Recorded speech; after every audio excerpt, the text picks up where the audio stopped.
bien cuando esté listo.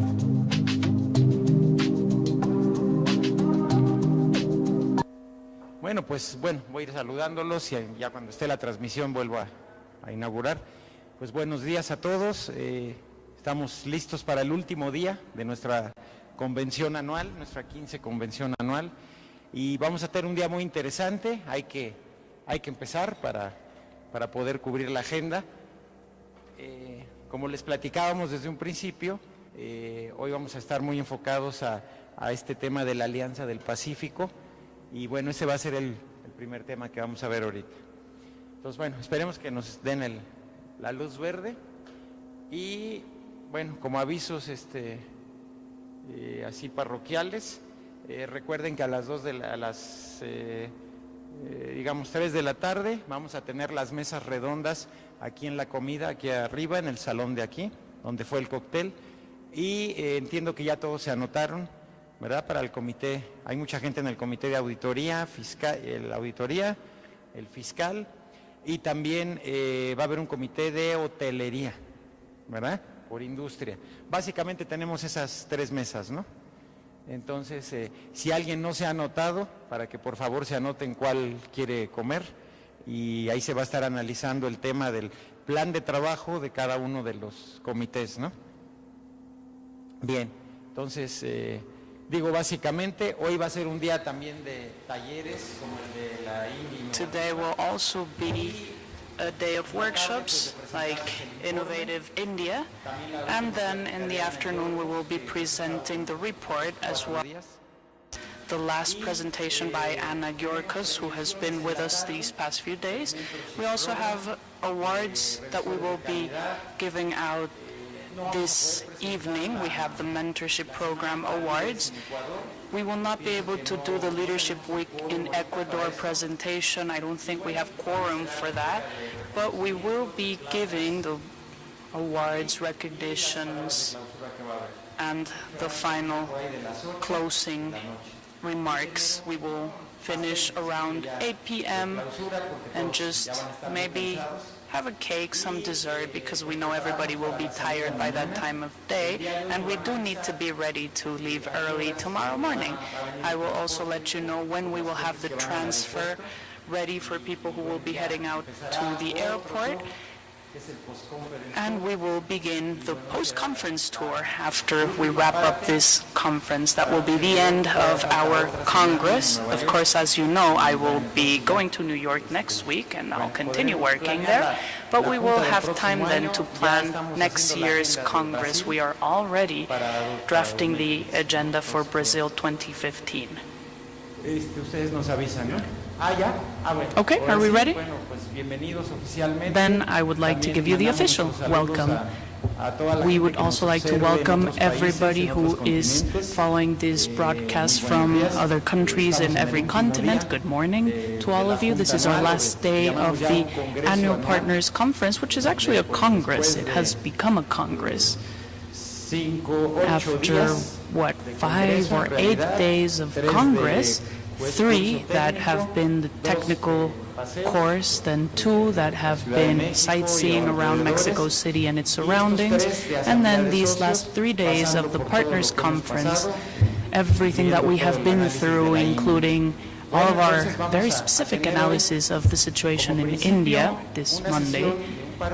We will start with a session that will last a couple of hours, and we really want to take this opportunity to thank Alejandro Ruíz, who is the Vice President of the Peruvian Chamber of Commerce here in Mexico. We have many Peruvians present here. I think we will have 7 or 8 people from Peru in this room.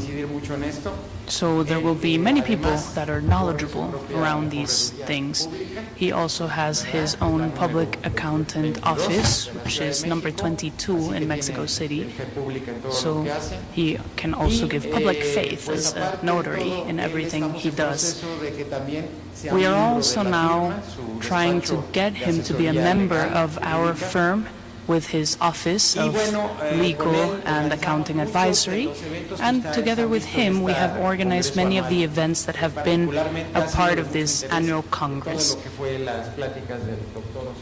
especially the presentations given by Dr. Oscoy, also the presentation given by Ms. Castellano. I think everybody very much appreciated her participation, and now of course the members of our panel today. I would like to introduce all three of them and then leave you with Alejandro so that he talks to us about the Association of Bilateral Partnerships of Chambers of Commerce in Latin America, which is a very good association that organizes many events, that brings together many chambers of commerce, trade chambers, with members from every country, that organize business meetings, transcontinental business meeting. And I think that if we take advantage of that, of the work that they do, and we sign a partnership, an agreement that we are about to sign with the ACCBL, which is their association, we can create a very positive synergy.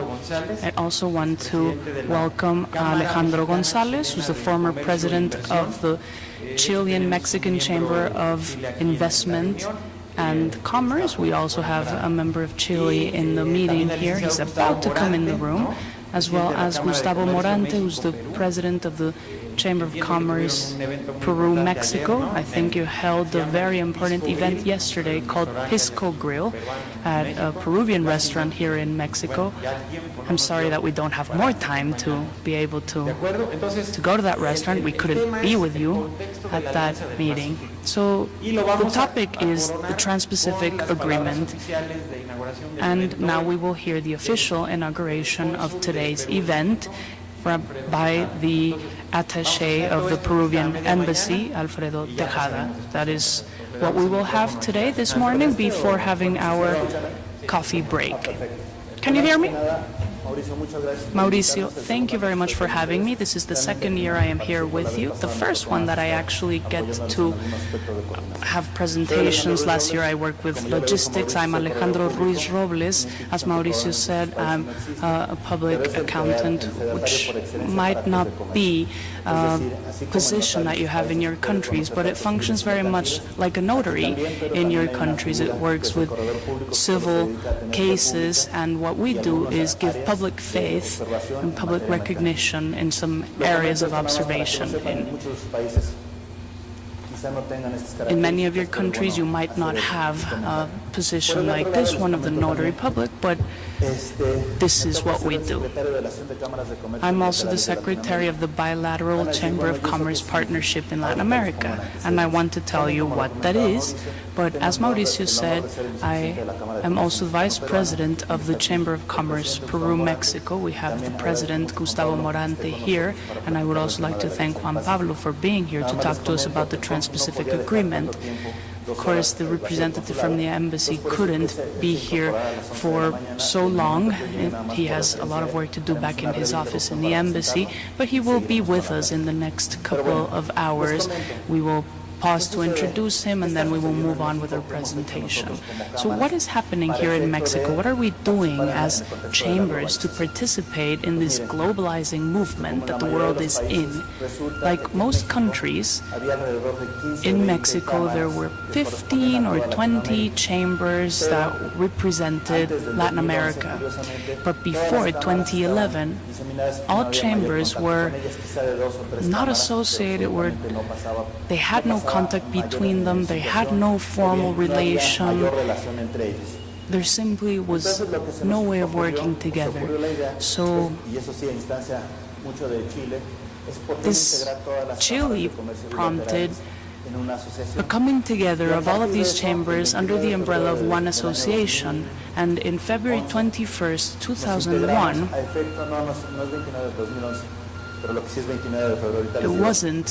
it was February 29, 2012, I'm sorry, mixed up the dates, but We came together so that every chamber could work together and defend our shared interests.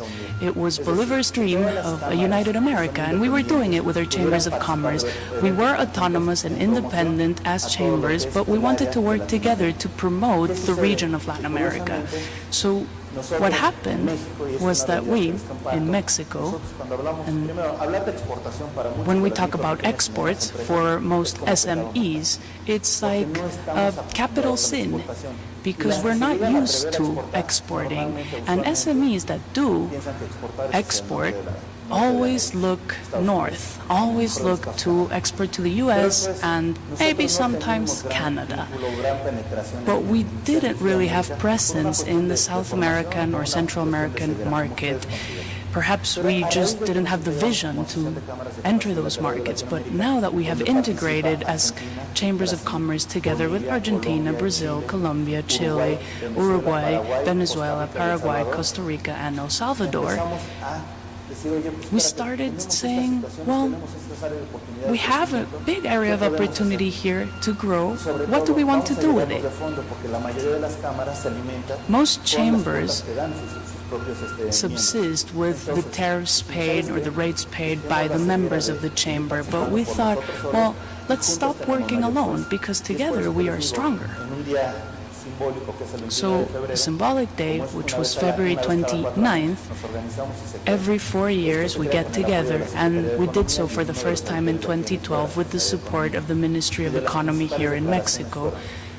The main statements that we put forward, our goals were to establish better trade between the countries, to protect trade, especially protect our SMEs so that they can establish trade partnerships. And the most important goal of them all, to guarantee our survival in a very competitive and ever-increasing competitive region. And from then on, we started holding different events, most in Mexico City, but we have now started visiting other states of the Mexican Republic as well, like Michoacán or Estado de Mexico. Now, why am I telling you this? Because little by little, Mexican entrepreneurs felt the confidence and the guarantee that there was someone who could give them not only advisory and consultancy as to the countries where they wanted to trade and have business, but someone who could give them a good overview of the context and provide them with the information that is necessary. Because when you have information coming from a single country, information is limited. But when you have 10 countries there represented, just imagine the level of penetration that we can have. We can give them a very comprehensive overview. That's what the Chambers of Commerce began to do. And the first year was already very productive. The second year, we added the Chamber of Paraguay. And with that, we continued moving forward. We continued making presentations, giving presentations. But here in Mexico, the most important chambers started to consider us and recognize us. The oldest 140-year-old chamber in Latin America, which is the National Chamber here in Mexico City, recognized our presence and supported us so that we could take the Latin American context and the information to all of the entrepreneurs in Mexico City. We were giving them the option of consulting us to ask us for information. And I don't mean only the big four, the biggest business owners, but rather SMEs, because they are the ones who need our support to export. They need to know that beyond the boundaries of Mexico and beyond the U.S., there are opportunities for growth all around Latin America. So we incorporated into Canaco and other institutions as the Mexican Council for Foreign Trade. As part of our chambers, we started establishing partial trade relationships. Now, the fourth mission between Mexico and Peru, trade mission, is something that we will be that we have been supporting.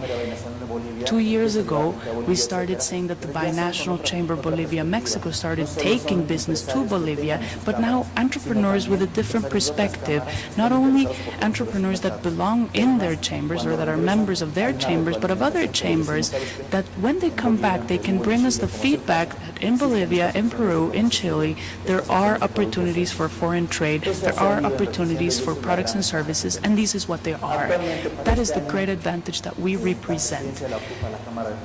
This last year, Paraguay has held the presidency of the chamber, and that has given us a very good relationship, not only with institutions like Canaco and Canacintra, the Industry for Transformation here in Mexico, or the Mexican Foreign Trade Chamber of Commerce, but we have also come closer to the tax institutions, tax agencies, so that we can get our voices, we can make our voices heard. If one of our members has a problem dealing with taxes here in Mexico or dealing with customs agencies here in Mexico, we in the chamber can represent their voices and defend their interests. That's what we're doing here in Mexico. And this is what I wanted to share with you.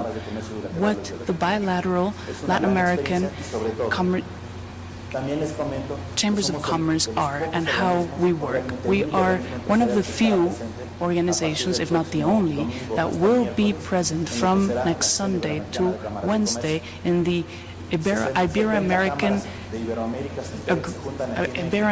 Conference for Chambers of Commerce, where they have their assembly, and we have been invited to participate. What does this represent for us? That we are meeting our goals, we are participating in the international context, and we are participating in foreign trade. That is what we do. That is what we do now, representing the interests of chambers of commerce. So what I wanted to share with you today, and this is something that Esteban Ramirez was going to share with you, but because of his agenda, he's outside of the country, couldn't be here. We wanted to talk to you about what we're doing in Mexico, how it is working, how we are strengthening SMEs, and this is something that we offer to you so that you can understand what our experience has been, and we can work together to finally materialize Bolivar's dream of a united and strong Latin America.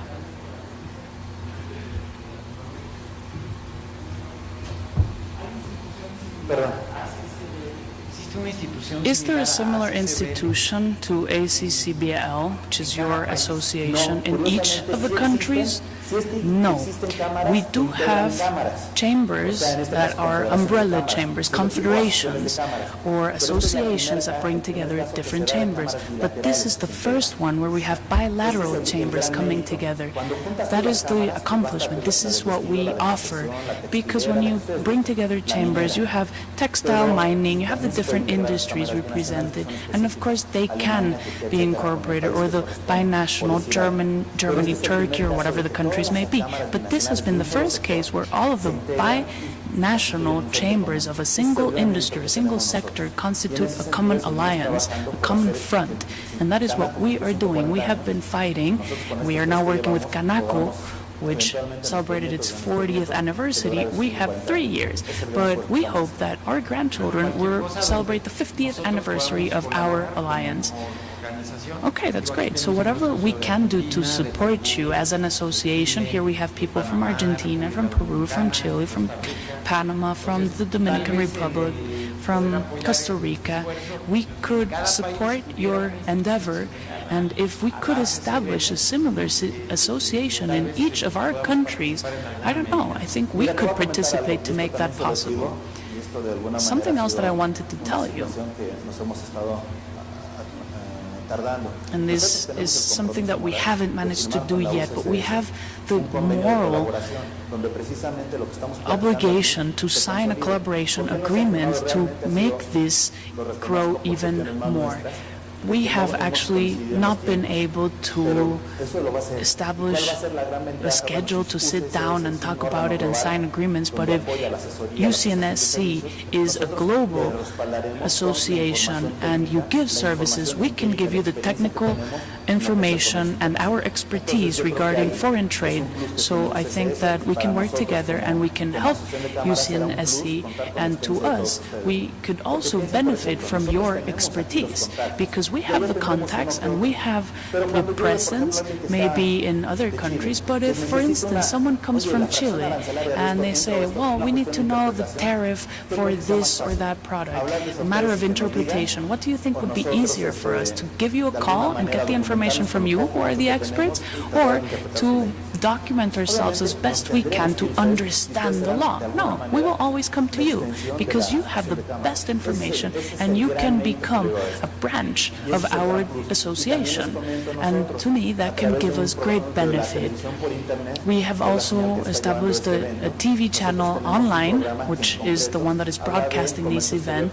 We have a program that talks about foreign trade, and if in this first stage we focus more on the trade relationship between Mexico and Peru, the idea is that that dynamics can continue so that in the future, in that same program, we can continue using that to show not only what we're doing here in Mexico, but what is going on in other countries in Latin America. And through wonderful technology that we have nowadays, like Skype, you can ask us questions and we can become better integrated. So the bilateral Chamber of Commerce Associations in Latin America wants to welcome you to this event. And now I do want to talk about the Trans-Pacific Agreement. Having given you the concept and the context of our association, I can tell you how much we have been involved in the Trans-Pacific Agreement. So Gustavo, could you now talk to us about the Trans-Pacific Agreement before talking about the specific case of Chile?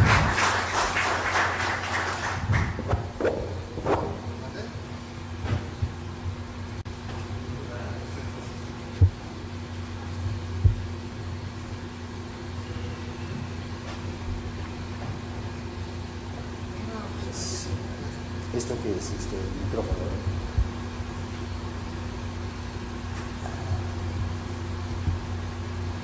Vamos a esperar a que nos traigan el control de los láminas. Let's just wait a little bit while we set up the slides.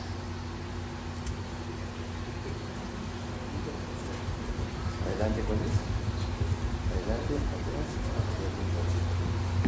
Bueno, muchísimas gracias. Quiero agradecer a los Okay, well, thank you very much. I would like to thank the organizers of this event and, of course, all of you for being interested in the Trans-Pacific Agreement and the Pacific Alliance. I know that there are many representatives from different countries here, so I would like to start by talking to you about what happened in Mexico at the beginning of their foreign trade endeavors. I am Peruvian. I came to Mexico in 1984. And Mexico at the time was closed to foreign trade. Mexico depended in about 80% on the oil industry. I remember that there were $50 billion were only of oil exports, talking about 86, 87 under President de la Madrid. He was an economist. And there was a very, very radical shift here in Mexico when the decision was made to enter or sign the GATT, the GATT, which to us here in Mexico was entirely new because our exports were based on oil, the oil industry, and what little we exported went to the U.S., as Alejandro said. There was nothing else beyond the U.S. When Mexico signed the General Agreement on Tariffs and Trade, entrepreneurs were a little bit scared because that represented opening to foreign trade, and of course then that would lead to foreign investors and foreign companies to come in, and maybe there will be a loss of jobs here in Mexico, and Mexican companies will suffer from the competition of foreigners. Then came an era, or a period, where banks were nationalized. There was a privatizing movement with the government of Carlos Salinas, and there was a trigger that people began talking about trade partnerships, and the first free trade agreement was signed between Mexico and Chile. That was actually the first FTA signed in Mexico in 1993, if I'm not mistaken. And in 1993, the very first FTA was signed with Chile.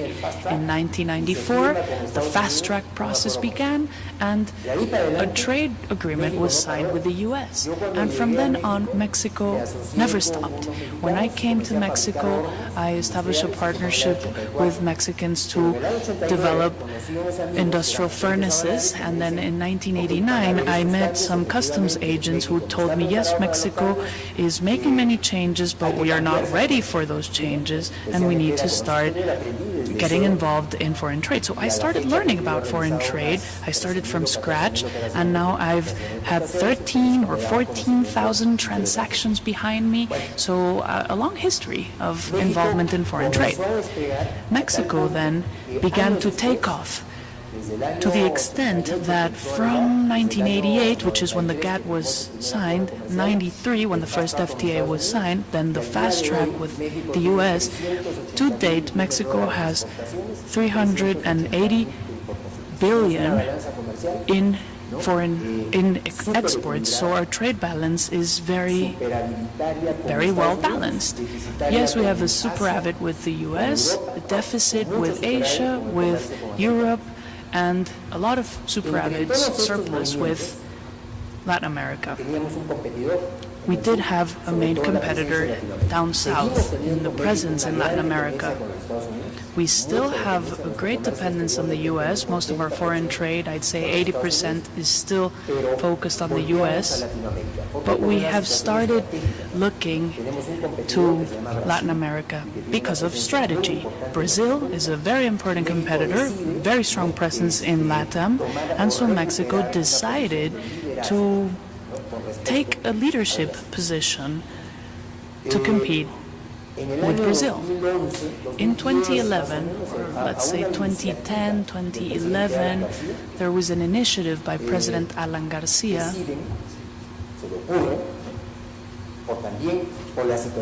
because of the current political situation in Latin America, the presence of President Hugo Chavez. There was a whole axis with Brazil and Argentina where there were two positions towards foreign trade. One was a foreign trade policy that was closed, Brazil, Venezuela, Argentina, and then a perspective for open foreign trade, Colombia, Mexico, Chile, who has always been at the forefront because Chile was actually the precursor to all of these changes in Latin America, especially when it comes to economic openness and the great results that Chile has had. And Peru, who also started to find the potential not only based on their traditional exports that were fish and mining, of course, but they also started following the example of Chile, and they realized in Peru that there was a great potential for exports in the agro industry. So they started to open up to business, to receive capital flow, and there was a polarized perspective in Latin America. So presidents decided to sit together. There we have the four presidents: Santos from Colombia, Calderón, Mexico, and the president of Chile and Peru. And they said the condition is to be open to every single market. That should be the premise, and that amongst us we can establish trade agreements. The first trade agreement with Chile was Mexico. Mexico had the G3 with Colombia and Venezuela, and because of the political tendencies of President Chavez, Venezuela left the G3, and there was a G2 with Colombia. So there was an FTA with Colombia, and there was a trade agreement with Peru that was a C8, something that was beyond what Lari was, but that really didn't go beyond that. It was a very old agreement. So the ministries of foreign affairs of both countries had been working, had been negotiating to try to change that, to turn that into a better FTA. It wasn't called a free trade agreement, as was the case with the one with Chile or Colombia, but there was an trade integration agreement. That's the name that it was given, the one with Peru. And it came into effect in February 2012. So we are now in the third year of this agreement, and that enables Peru and Mexico to trade. And that was the first condition to be able to move forward to more modern agreements. So with the 4 members and the 4 countries with their own open doors to foreign trade and exports, they said we need to take a step, we need to go beyond that and sign an agreement, a modern agreement that will allow us not only to get rid of tariffs, because tariffs are no longer the it thing today. They're no longer in vogue because trade agreements have been around for so long that there is practically no problem with tariffs anymore. Everybody has reduced tariffs. But there was an agreement with Peru, and Peru was at a disadvantage vis-a-vis Mexico in comparison to Colombia and Chile because we have a newer agreement. It's only a third year. And remember that when you negotiate FTAs, there are different processes and stages. You have B1, B2, then you have C. They move at different speeds when it comes to bringing down protectionist measures. We are now in the third year, and tax exemption is set to 5 years, for instance, for some goods and services. So there are some goods that are brought to Peru that have to pay taxes from Peru, but they don't when it comes from Colombia and Chile because they are older agreements, and therefore they no longer have to pay those taxes. So we are at a disadvantage. But now, even though the Trans-Pacific Agreement partnership is not yet being implemented, we have started to see the tax exemption lists that are advantages to Peru because they compensate their free trade agreement, which is very modern, with this new one. So it compensates how this new agreement brings a new acceleration to tax exemption in comparison to the old agreement. So if we no longer have to worry about tariffs, then what do we have to worry about? Free transit for entrepreneurs. We have no visas. Now you can decide to travel to Colombia and you will need no visa. Chile, Peru, I can take the 5 p.m. flight and I don't need a visa. So the free transit of both people and goods. That is to be able to make foreign trade easier. Now, this doesn't mean that we will not need to follow phytosanitary norms or standards. That doesn't mean that I can take, for instance, products coming from the sea of Chile or Peru, or agricultural products without having to respect the phytosanitary standards. But what can we get? What we can get is the simplification of processes, and we can get the recognition of authorities. Before, some of these agreements that have already come into effect were signed, for instance, when it comes again to phytosanitary measures. In order to bring a product from Chile, And if I wanted to import it to Mexico, I had to get an import permit.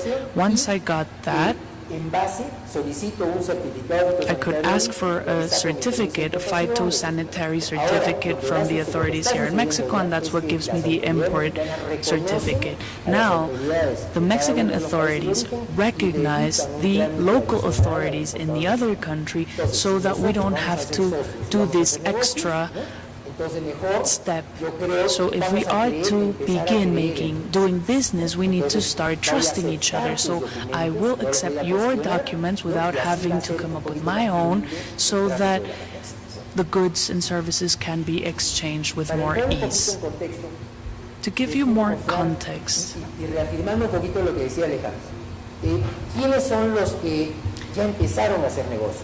who are doing business between the countries? Well, the big companies, the transnational, multinational companies, they are way ahead SMEs.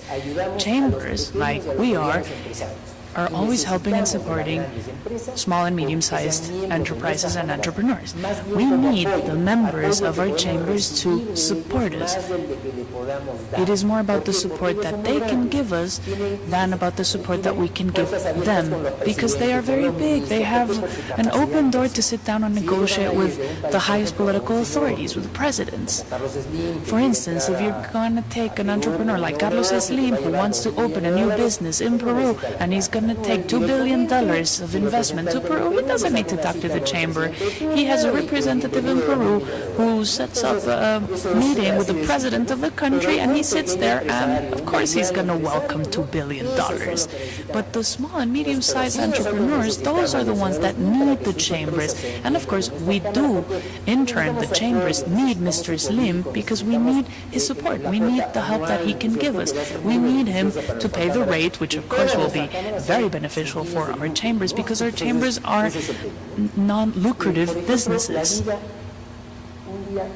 So just let me paint you a picture. This is a day in the life of an everyday Peruvian. These are the big companies that are already present in Peru. From early in the morning, that maybe you're woken up by your alarm clock in your mobile phone, with the, for instance, Claro, which is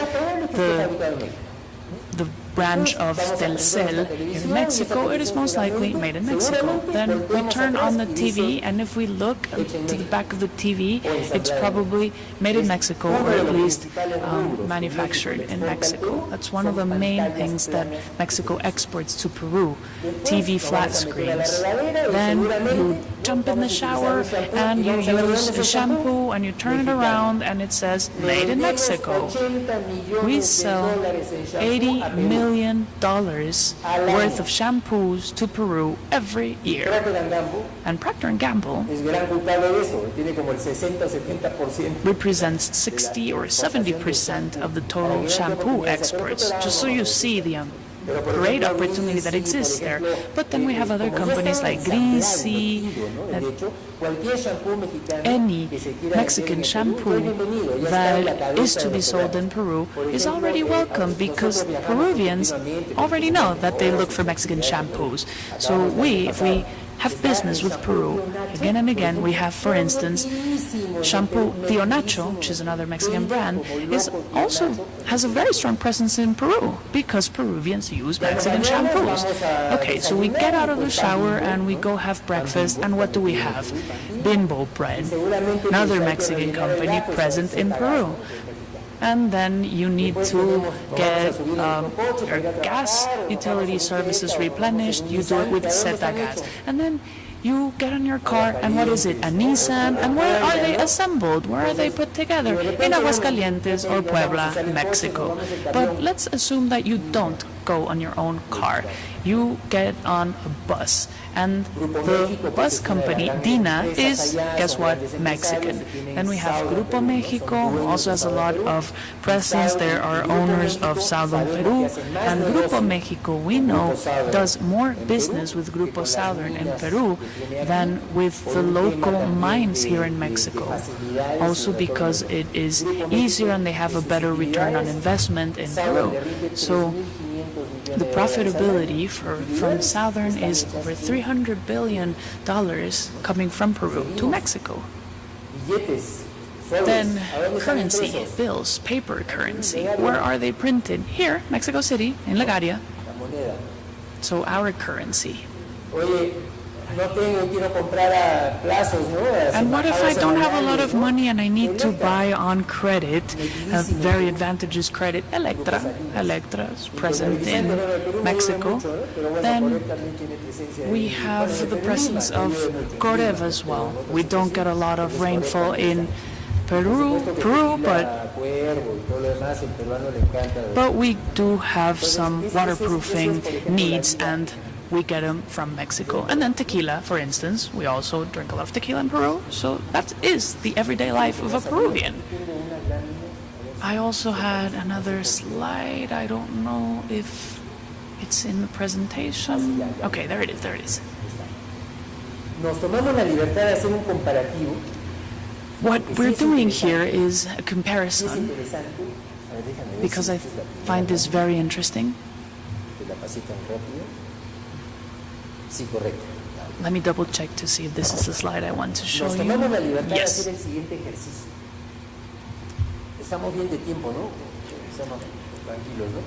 Okay, I want to share with you the result that we have. This is what we did.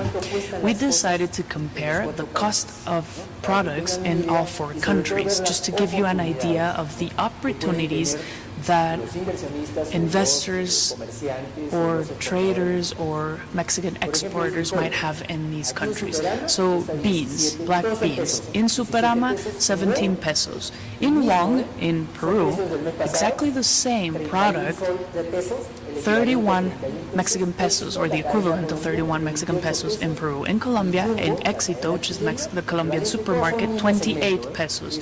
Chile, Jumbo supermarket, they're all, by the way, same segment, same type of supermarkets, 37.50 pesos in Chile. So there you see the opportunity.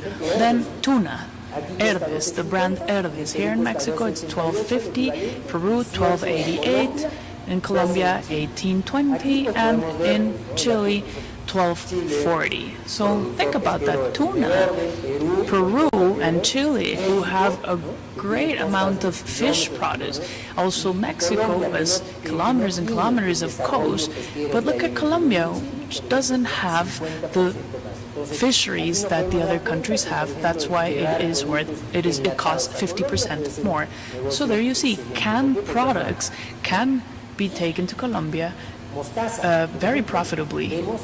Then look at mustard. In Wong, it's 14 pesos as opposed to 17 pesos in Superama in Mexico, 28 in Colombia, 43 pesos in Chile. So I don't think I even need to show you where the opportunities lie. Then food for pets, dogs, cats. That's 123 in Mexico, 161 Peru, 167 Colombia, 168 Chile. Is there an opportunity for Mexico? Yes, there's a big opportunity for Mexico to take their food for pets to any of these other countries. Then detergents. There's an opportunity in Peru and there's an opportunity in Chile.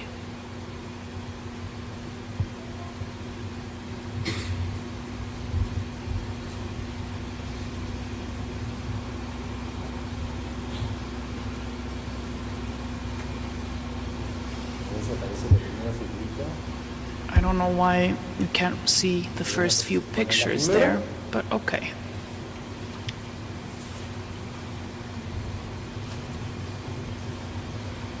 The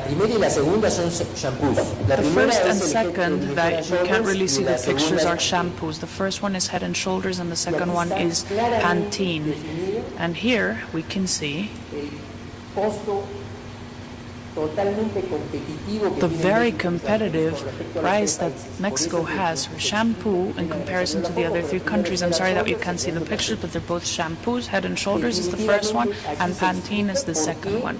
So this explains why Mexico exports, and I haven't really looked at the figures in Chile, but in Peru it's $80 billion of shampoo coming from Mexico to Peru.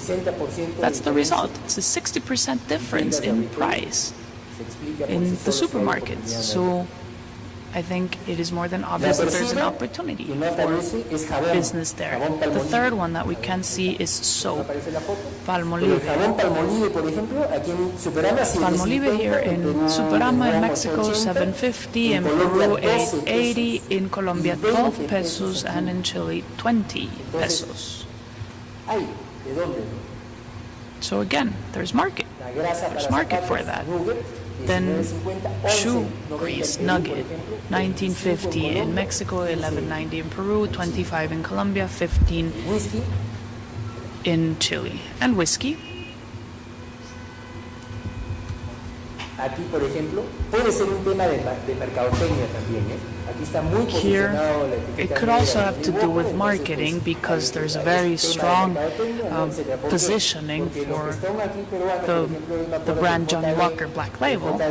I remember, for instance, JB in Lima used to be very cheap, and here, for instance, JB has a better positioning in this market so that it is not so expensive here. So it also has to do with brand positioning that really has an impact on the price.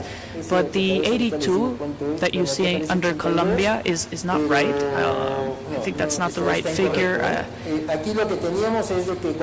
What we had was Colombia was in more or less the same range, about 500 pesos.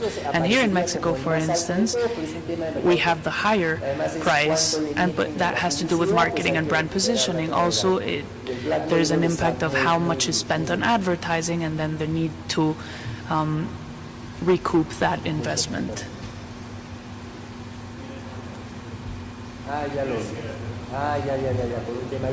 Okay, there we finally get the pictures. There you can see the shampoos and the soap.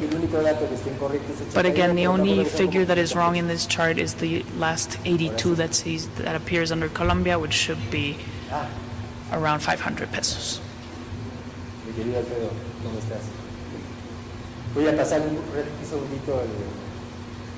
I will interrupt the presentation briefly because our General Counsel from Peru is walking in, Alfredo Tejeda. Thank you very much, Consul, for being here, Alfredo.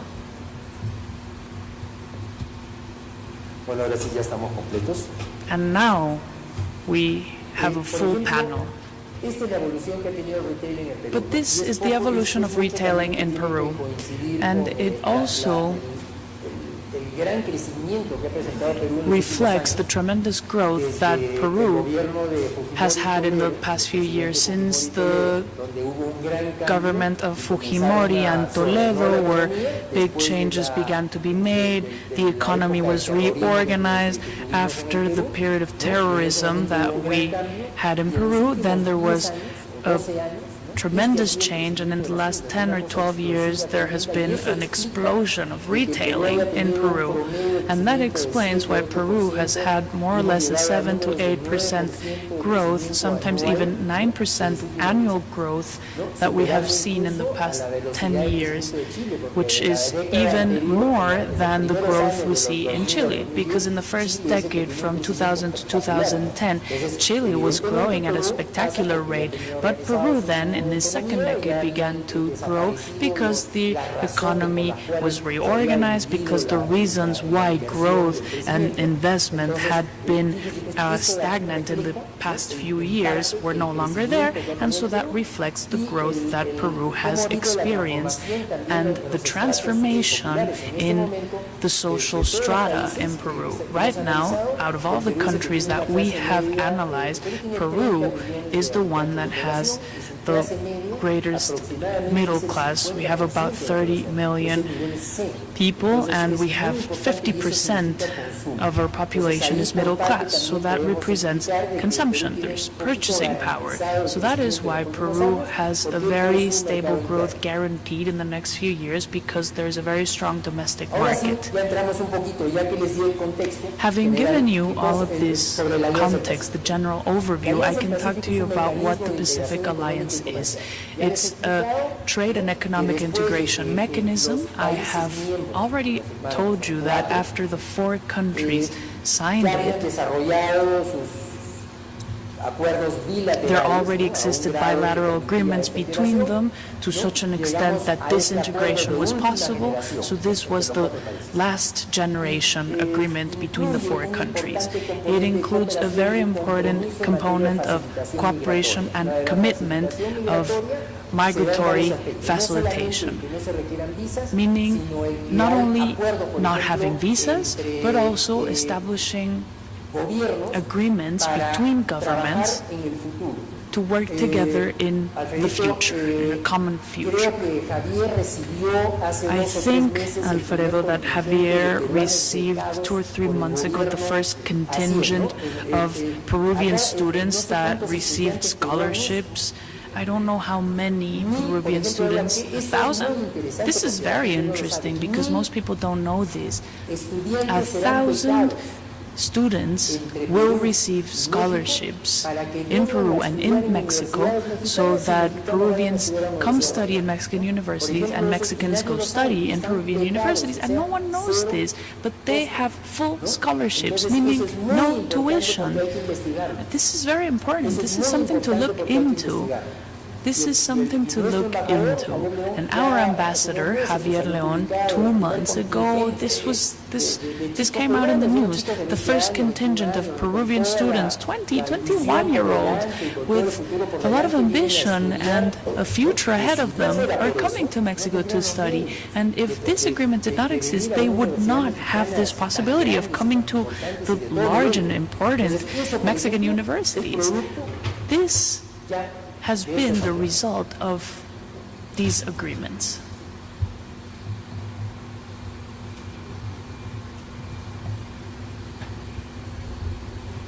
Un poquito para reforzar por qué estamos. Now to give you some more figures to show the importance of the vision of the four countries that came together. What we sat down to analyze was why these four countries? And if you look at the capital cities of the 4 members of the Pacific Alliance, we have 4 of the 5 in the ranking of the best cities for business in Latin America. First, it's Sao Paulo, which is in Brazil, but then we have Santiago, Mexico City, Lima, and Bogota, the 4 capital cities of the 4 members of the Pacific Alliance.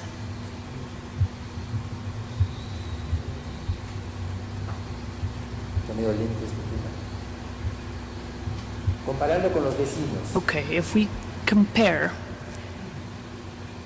some figures with our neighbor countries, this is analyzing Peru specifically. But what are we using as benchmarks? Low inflation, openness to trade, GDP growth, labor productivity, tax pressure, debt, growth, expectations for inflation, and credits. Peru has the lowest inflation rates in Latin America, closely followed by Chile, who would be number 2. Then openness to trade, Chile is number 1. Peru is ranked 5. Then gross domestic product growth, Peru is the first one, and I already told you why Peru has sustained growth. Then labor productivity, Peru is number 1. Tax pressure, in Brazil, there's the lowest tax rate. And then Peru is 4th because our fiscal agency is very harsh. Chile is in number 3, Argentina, which is exactly one of the problems that Argentina is going through right now. Debt, Chile is number 1. They have the lowest debt. That's what this means, that they're ranked as number 1. Peru also has a very low debt. They're number 2. Argentina is not even mentioned because this is a great issue in Argentina regarding their debt. Then projected growth, Peru is number 1. Colombia is number 2. Colombia is performing very well. It's very well positioned economically. Unfortunately, we don't have the representative from Colombia here, but Colombia, together with Peru and Paraguay, has the best growth rates. even though Peru is now going through a slowdown, Chile is, I think, in a 2%, Peru is 4%, but Colombia is above 5%. They're growing more than 5% right now. Expectations for inflation, it seems to be under control in Peru, number one, Colombia as well. Chile is also doing very well. Then bank credits, Chile is number one for bank credits, and for mortgage credits as well, it's Chile. So the interest that the Pacific Alliance has generated, we have 4 member states, and there are 30 observer states. 30 states that are observing the agreement because they want to join. And then there are 3 that are on the waiting list, Costa Rica, Guatemala, and Panama. But I think that this will happen. Little by little, we will see more countries added to the Pacific Alliance, the ones that we have there in yellow, so that there's an almost even geographical coming together. Mexico, Guatemala, Costa Rica, Panama, it becomes like a geographical bridge that we will be seeing. It's about to happen. We will see later on what more or less at what stage we're at. So, but these agreements are about to be closed. We have some new lists with benefits already. Peru is the one that will benefit the most because everybody has tax exemptions, but Peru, again, because of how young our trade agreement with Mexico is, how new it is in comparison to the others. But what are our goals? We want to become a platform for trade and economic development that can have worldwide presence, especially in Asia Pacific. Why? Because negotiating for Peru or for Colombia or for Chile, negotiating with Asian tigers is very difficult, but if we do it as a bloc, as a mini regional bloc, then we will be better prepared and we will have more leverage in our negotiation than to encourage regional integration and growth, development, and competitiveness. Because what we want in the Pacific Alliance is to establish chains, to establish links. One of the things that we seek in the Pacific Alliance is if I use inputs from the different countries, inputs that are considered originary for each of these countries, it doesn't matter. I may use Colombian inputs when in the textile industry or in the Mexican textile industry. I can use thread from Peru, and that doesn't really affect me in any way because the country of origin is considered part of the regional bloc. I consider that product as if it were Mexican.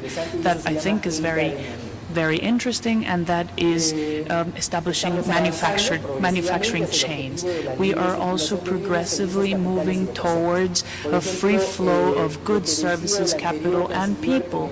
What the former foreign minister in Piñera's government used to say in Chile was that regarding capital flow, for instance, if I am a Chilean company and I have a credit in Chile and then I want to come set up business in Mexico, I will have to go to a Mexican bank and create a new credit line. I won't have to do that anymore with the Pacific Alliance because I will be able to bring with me my credit line and my debt capacity from Chile with the Chilean bank to Mexico. That is what is free flow of capital or equity. We need to use, of course, banks that have presence in all 4 countries. For example, Scotiabank. Scotiabank has a very good positioning in all 4 countries. So I can ask for my credits in Chile and then bring them to Mexico. I can bring my credit line with me, and so I am helping my capital flow. We would also like to establish one of the most important, biggest economic bloc, most competitive and with greatest growth. Now that we will be analyzing some of the figures, what we are trying to do is to compete with Brazil. That's what we're trying to do. We are more or less trying to compete. When we come together, the 4 countries, we're barely competing with Brazil because Brazil's GDP is 1.5 times that of Mexico. And that half is what we compensate with the GDP of Colombia, Peru, and Chile. So now this bloc, the Pacific Alliance, can compete in size with Brazil in terms of GDP, not in terms of export, because Mexico has 50% more exports than Brazil. Mexico is a bigger exporting country than Brazil, but when it comes to the size of our economies, Brazil is bigger. So with the Pacific Alliance, we can compete with Brazil.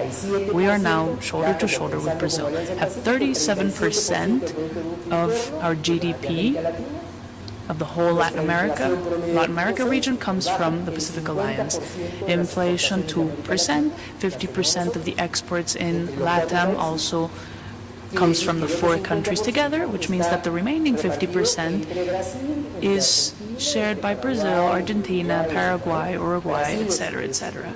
Brazil, of course, has 2/3 of the exports that Mexico has, as we said, but if we compensate that with Argentina, who is a great exporter of agricultural produce, of meat and of grains and of some other agricultural products, then Argentina can also be competitive. Together, we are the 8th worldwide economy, and we have about 4% expected growth in the next few years. Foreign trade represents 60% of our GDP. Mexico's GDP is 1.2 billion, and then the other countries together is another percentage that is similar to this, and so together a big percentage of our work is together. We have potential if we bring together the 4 countries. 60%, 65% comes from the 4 countries. The first macro round of business in Cali in May 2013 was carried out last year, and then the second one was carried out here in Mexico in Puerto Vallarta.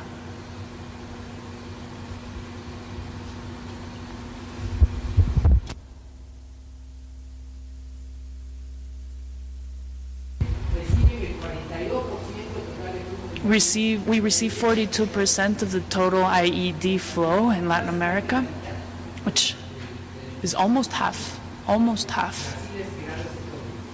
Brazil is one of the most important sectors that receives this. And we are the top 4 in Latin America in the ranking of Doing Business journal.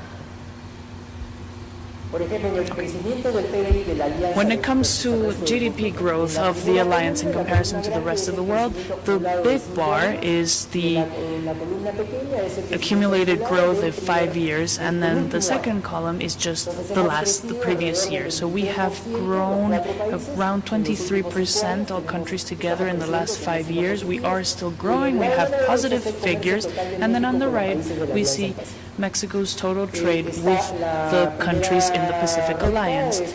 The first line is Colombia, the red line is Colombia. Mexico sells about $5 billion a year to Colombia. It is the country that Mexico is selling the most to, and Colombia buys about $1 billion. So Mexico has a very strong surplus of $4 billion with Colombia. Then with Chile, Mexico sells, and the Chilean line is the blue line.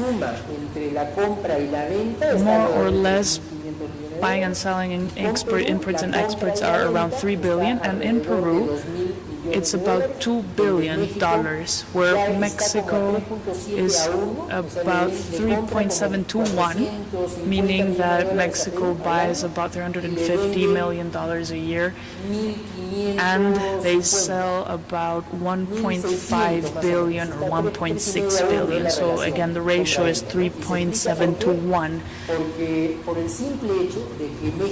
selling to buying, because Mexico has a greater manufacturing potential in comparison to the other countries, which is why the other countries that are trade partners in Latin America of Mexico puts Mexico in an advantageous position.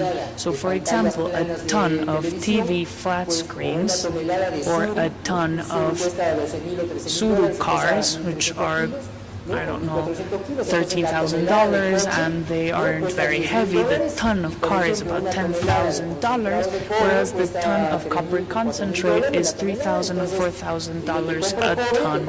So if I buy you in copper, I send you surus and you have to pay me $10,000 more. So that is why Mexico has a surplus, because they have such a strong manufacturing potential in comparison to other countries that only depend on their exports of raw material. So why is the alliance important for Mexico? These are the goals and the opportunities. It's important. Why is it important? Because it's an economic, trade, and political platform to the world. It's a window to the world. It's the only trade initiative of its kind in Latin America.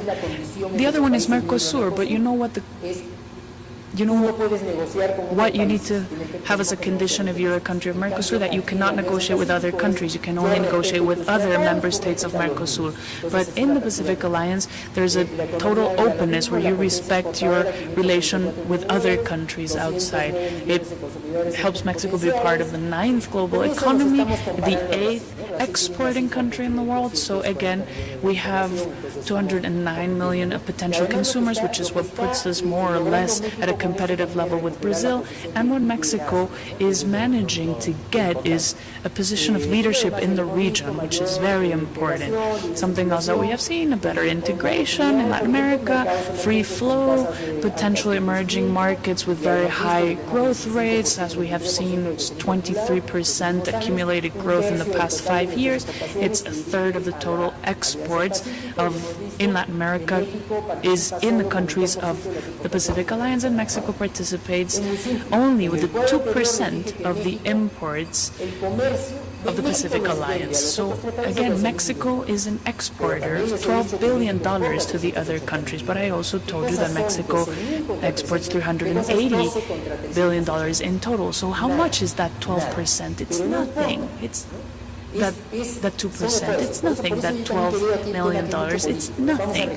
But this is a political scheme. It's also about getting leadership back. It's about giving opportunities to SMEs. And why? Why do we want to do that?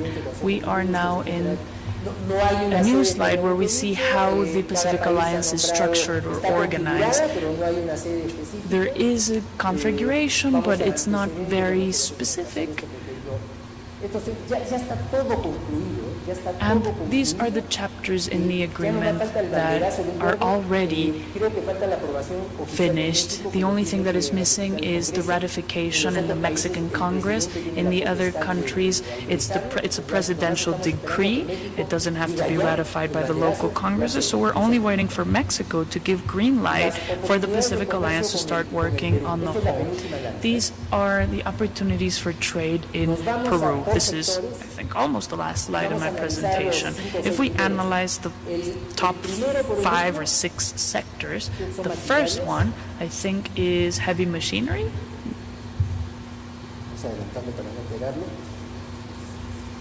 Let me move on so that I don't have to wait for all the figures to start coming out.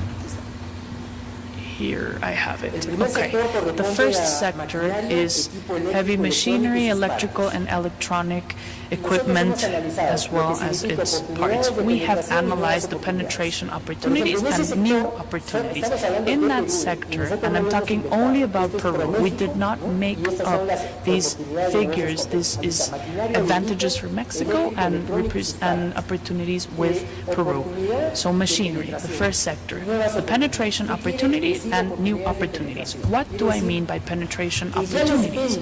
I mean that Mexico is already selling 37 products of this sector, but I could actually be selling $1.4 billion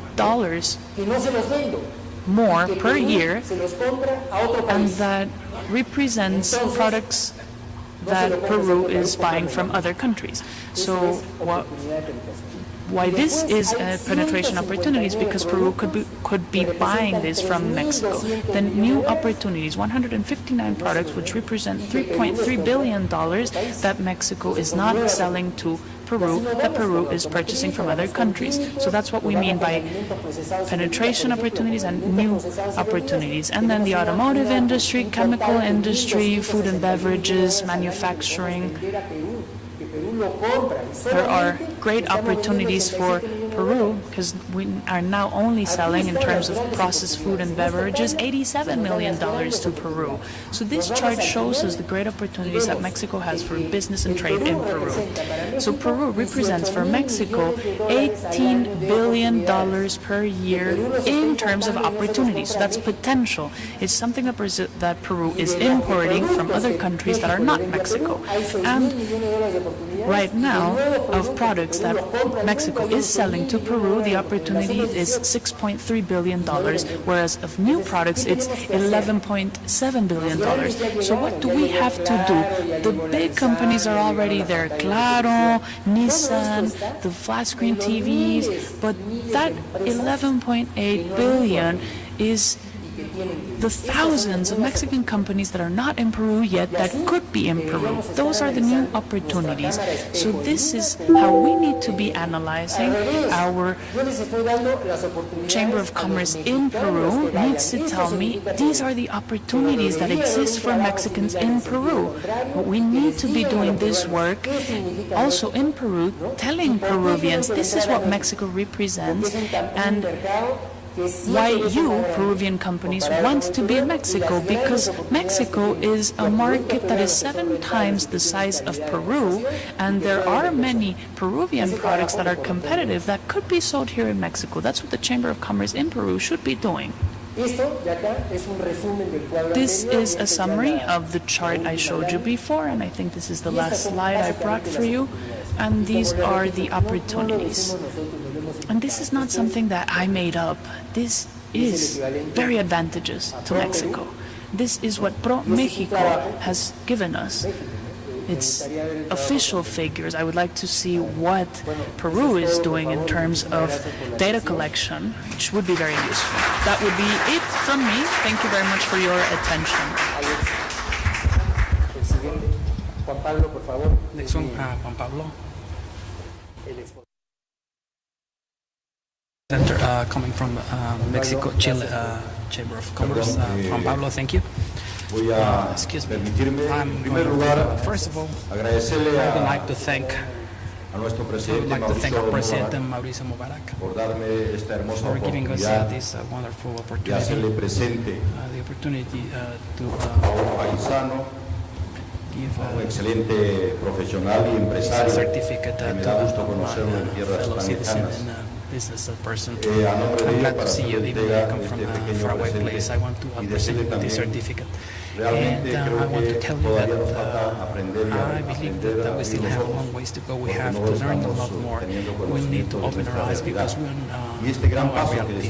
This major step we have taken is also important because I believe that it allows us to move in the direction of Bolivar's dream. And because we have to turn America into a single country. And we're fully convinced that it is only through unity that we will achieve progress. And with your wise teachings, I believe that we're opening our eyes and we're learning. And I believe that it will be a great opportunity so that each and all of us in our corresponding respective countries can share with others what we need to do. So, Gustavo Morante, it's a great pleasure to see you here as opposed to seeing you in our country. So I want to present you with this certificate to recognize your participation. And I know this is valuable for you too. Thank you.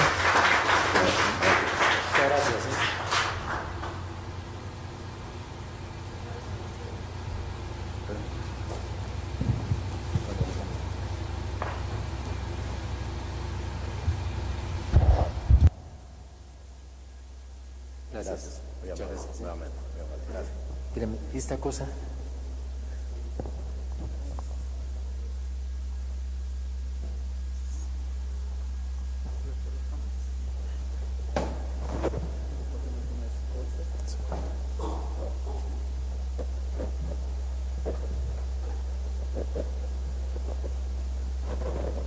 Muy buenas tardes a todos.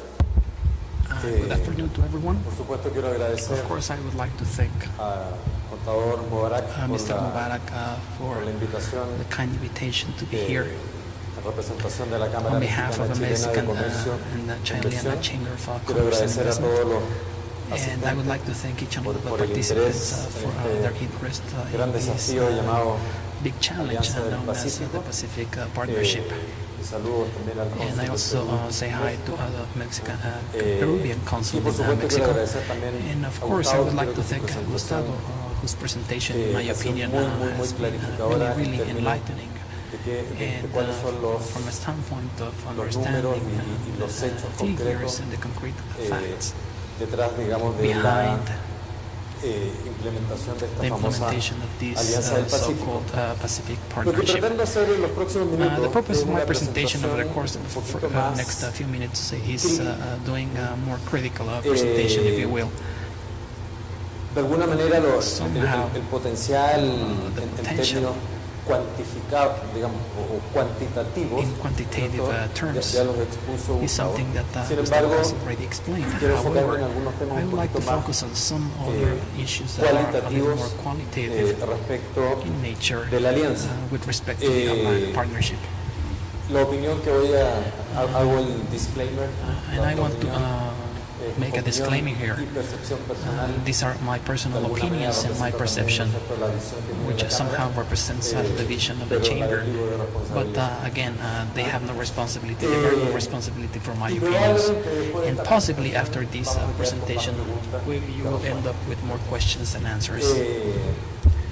Pero creo que de eso se trata. But I believe that that's exactly the Básicamente idea. los temas These are the topics in my agenda for today. I have three topics. First, I will speak strictly about investments. y quiero aclarar siempre en el And contexto, digamos, I want to de clarify that I will always speak in the context of the Chile-Mexico link, always in that context. el comercio. And then I would like to talk about the trade between Chile Por eso and la Mexico. separación entre la inversión That's why I am separating investments and trade.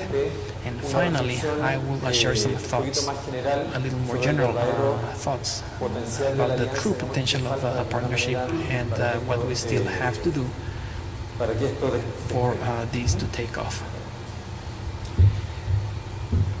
en términos de inversiones, I mean, speaking about investments, what has been happening, and here the figure normalmente las inversiones se miden is measured typically as in the form of accumulated investments. Therefore, figures are always kind of difficult to reconcile. pero a grandes rasgos, But in a nutshell, and that's why I am talking about the range here, cada dólar for every dollar invested by Chile in Mexico, Mexico invests al menos 3 at least $3 en Chile. in Chile. Entonces, ya la primera señal es, So bueno, algo that's the pasa, first sign. Something's happening. Que hay más flujo hacia Chile, Because there is a Chile, larger flow hacia México. into Chile Sobre todo considerando and not que otherwise, especially considering that one of the four objectives of the partnership is precisely to promote la inversión extranjera directa. direct foreign investment. Entonces, la primera pregunta es, So the bueno, first ¿qué tan question would be, relevante how relevant es la inversión is chilena? Chilean investment in Mexico?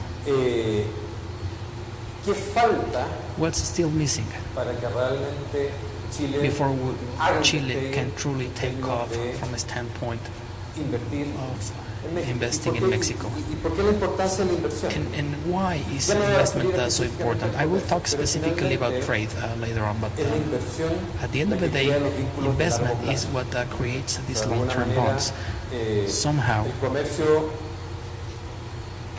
obviamente, digamos, la trade, inversión termina- I mean, se traduce en investments comercio, pero translate into finalmente, trade, but at the end of the day, el comercio puede estar sujeto, trade digamos, can be al subject producto de moda, al to producto de trendy ventaja, puede or estar fashionable product or market trends or even climate conditions. que hubo desabastecimiento de Like, for productos, example, hace shortage of etcétera, products and then they're Entonces, replaced por by lo other tanto, products. So de alguna manera, therefore, los somehow, productos comercializados goods market that may change. However, investment is what truly determines these long-term relationships. And when I talk about the partnership, I will highlight an issue in particular that is related precisely to investment and somehow the potential thereof. So the question that we are raising somehow is what's still missing for our Chilean investments to take off in Mexico. And here I would like to establish a comparison with other countries in the partnership with respect of Chilean investment. Let's see what happens. And I'm talking about this column that says empresas or companies. Chilean companies in investing in Mexico are at around 1,000 at present. That's the number of Chilean companies in Mexico. In Peru, 2,147, and in Mexico, 869. So one of the biggest areas of potential has to do with the size of the market. There are 212 million inhabitants in this area, in these three countries, and 50% of it is in Mexico. And when you look at the figures, there is no relationship or correspondence between these figures. At the end of the day, you may think, well, obviously, you can see, for example, that distance is a factor. Peru is a neighboring country. They have the largest proportion of Chilean investments there. But at least from a standpoint of the number of people, the market only accounts for 1/5 or 1/4 of what Mexico represents. So the truth is that here is where you begin to question what's truly happening. How come Chilean investments are not being channeled to a market that is so relevant, as relevant as the Mexican market? What have we seen in recent years? And here I would like to share the experience we have had in the chamber.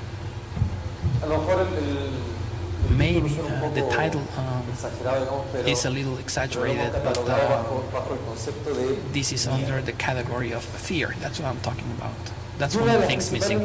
And one of the main limitations is Chileans' fear of coming into a market like the Mexican market.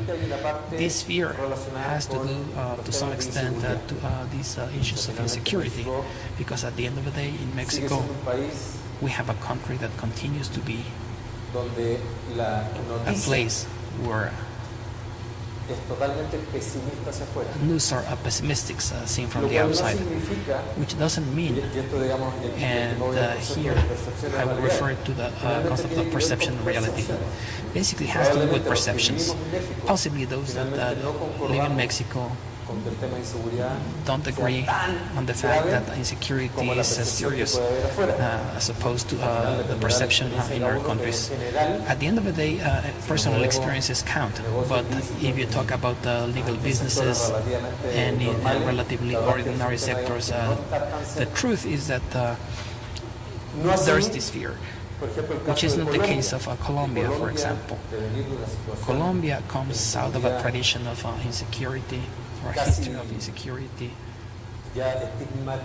almost stigmatized in society, and nevertheless they were able to reverse the situation. I know if there's a Colombian here who could debate about it, but at least from a perception standpoint of those outside, Colombia reversed its situation of insecurity, and it is now perceived as a completely normal country. And Mexico has not been able to do that, which has to do with communications, PR, etc. You name it. But at the end of the day, there is the perception that Mexico is an insecure country, and of course that scares investors. And number two, volume is a double-edged sword, because at the end of the day, volume is one of the main appealing factors. As a matter of fact, it is seen as one of the biggest advantages of the partnership. I mean, because we're talking about a market of 200 million inhabitants, 50% of which is in Mexico, but that volume, which may seem that appealing, also ends up being a limitation at the same time. And I'll share a personal anecdote. I'm a micro or a small business owner. I have a really small business owner. I have a really small business in Chile. We manufacture beer. We produce beer because premium beer is trending now. I was hired by a relatively major chain in Mexico.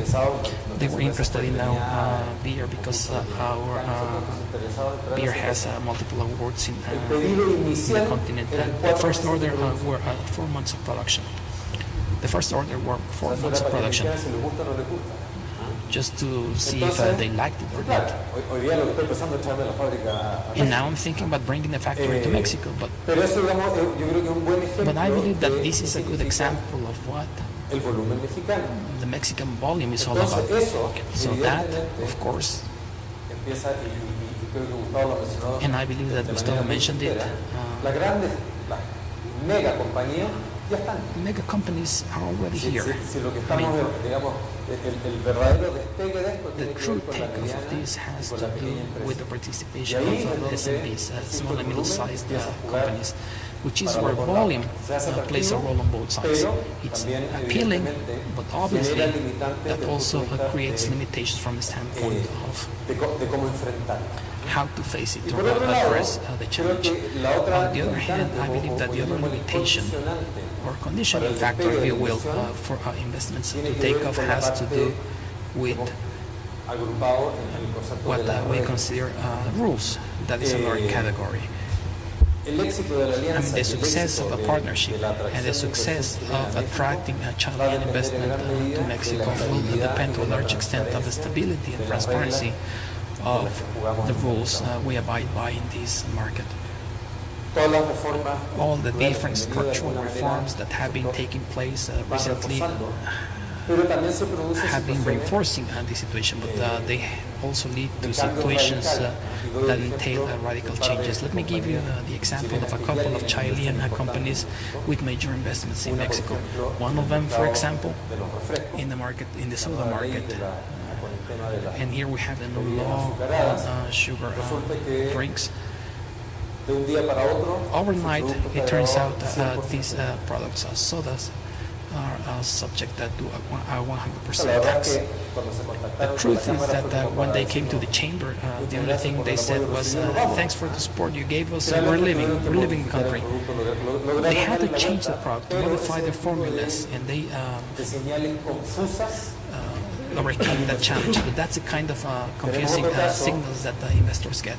We have another case, the case of a company, wine producing company with a major penetration in the Mexican market. And it turns out that the only one of these 4 countries that is changing, the only country of these 4 that is changing requirements for bottle labels is Mexico.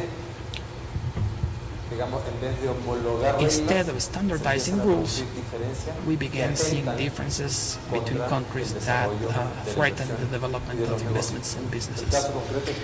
The specific case is that the Mexican market is trying to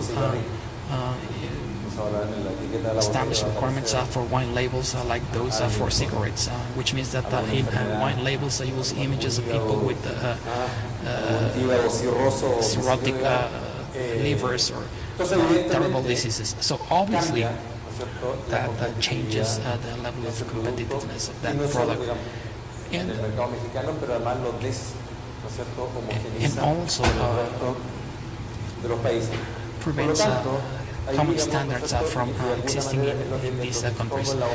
And that's precisely what I'm talking about, the standardization of secondary policies. And there are several issues pending approval, especially on the side of Mexico, so that these standards can be reached. For example, when it comes to online trade, the difference between countries is very significant, and Mexico is lagging far behind. For example, Mexico will have electronic signatures.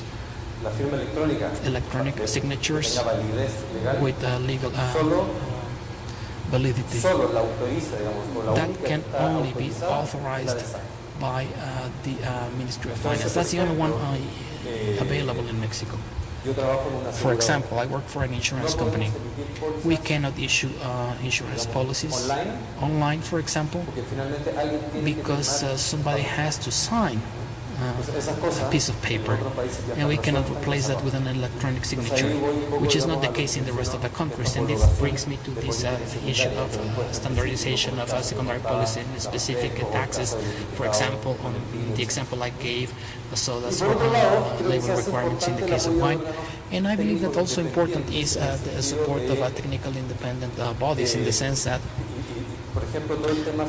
because, for example, we have all these sanitary or phytosanitary issues or aspects where you need opinions that are non-partisan or free of politics, referring to specific certifications or denominations in order to avoid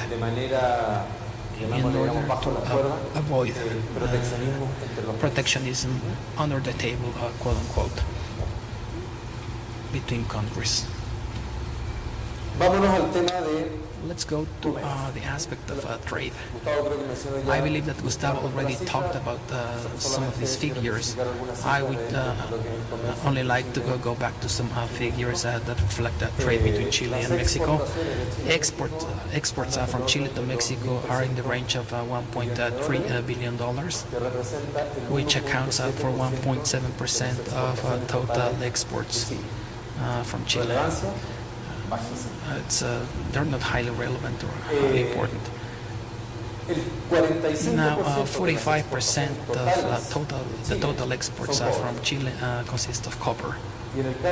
And in the Mexican case, or in the case of exports to Mexico, the truth is that if you look at it, you will find that it accounts for less than 10%. Therefore, Chile is not exporting a lot of copper to Mexico. Mexico produces copper. In the case of imports into Chile, we're talking about imports in the range of $2.4 billion, which means that we have a negative trade balance by approximately $1.1 billion, and investments represent 1.2, which is relevant, but that's still low, for a total of $3.7 billion, which is what the trade exchange represents. If you compare that against the $1 billion in 1999, that means that we have had an increase of 3.5 times, which I don't know if it's good or bad. It may be good from a growth standpoint, but the rate of growth of these investments or in this trade exchange is not that significant. As a matter of fact, when we saw these curves in the graph shown by Gustavo, the peak of trade exchange took place or occurred some 5 years ago, and we're only now regaining the same levels, considering the decline in participation of copper. So you may look at it and say, there are some achievements, but is there a real boom? Is there a real takeoff? What will happen as a result of the partnership that hasn't happened before, considering that Chile has had a trade agreement with Mexico for more than 15 years? That somehow is the big question. What will happen now? What is different now compared to what we have seen in the last 15 years? As mentioned by Gustavo, we're talking about a treaty that has matured. The tax elimination has achieved 100%. What's missing before we can see that real boom or takeoff from the standpoint of trade?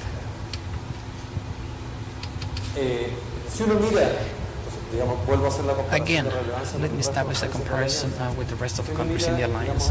If you look at the trade exchange, and let me go to the final figure, the trade exchange with the rest of the country, of the countries, again, we find this paradox. There is no consistency between the volume of trade and the volume of the market. At the end of the day, trade exchange with Mexico is exactly the same as that with Peru, proportionally speaking. Peru with 30 million inhabitants and Mexico with 112 million or 120. And with Colombia, 2.4 billion. This is a 65-70%. If we consider that, and we should consider that they have 45 million people living there. So when you look at this, the only thing you can conclude is that this boom, this business boom between Chile and Mexico hasn't really evolved or taken off. What do we foresee as the main factors to actually encourage this increase in trade? Well, obviously, there's an appealing factor when it comes to the volume of a Mexican market, which again, pricing is a little bit short, but at the end, it's still an appealing factor. The big problem with Chile is the size of its domestic market. And for example, if you look at the growth shown on several of the graphs shown by Gustavo, we have several conclusions. One is that we cannot eat beans, mustards, or half eggs because it's expensive. The cost of living in Mexico nowadays is a lot higher compared to the rest of the countries in the partnership, a lot higher. And why? Because obviously the size of the market is so limited that at the end of the day it cannot expand. It overheats, quote unquote, in economic terms, or economically speaking. So that's the reason why Chile has always had this commercial openness, trying to expand its market. Nevertheless, in the case of relevant markets or important markets, that boom hasn't occurred. 30% of Chilean exports end up in China, 20% in the US. Two countries account for 50% of Chilean exports. And if you consider the proportion of it, most of it will be copper. But there is an area of opportunity. There are opportunities. The volume of a Mexican market, if you combine the volume of a Mexican market with the characteristics of a Mexican consumer, that's where you can see the opportunities for small and mid-sized business owners. Why? Because Mexican consumers are sophisticated consumers. If you do the analysis, for example, you may always say, look, you have this A, B, C plus segments, which in Chile is the equivalent of B1. The size of the A, B, C plus categories in Mexico includes 18 million people, more than the Chinese population as a whole. And that type of consumer is sophisticated. What do I mean by that?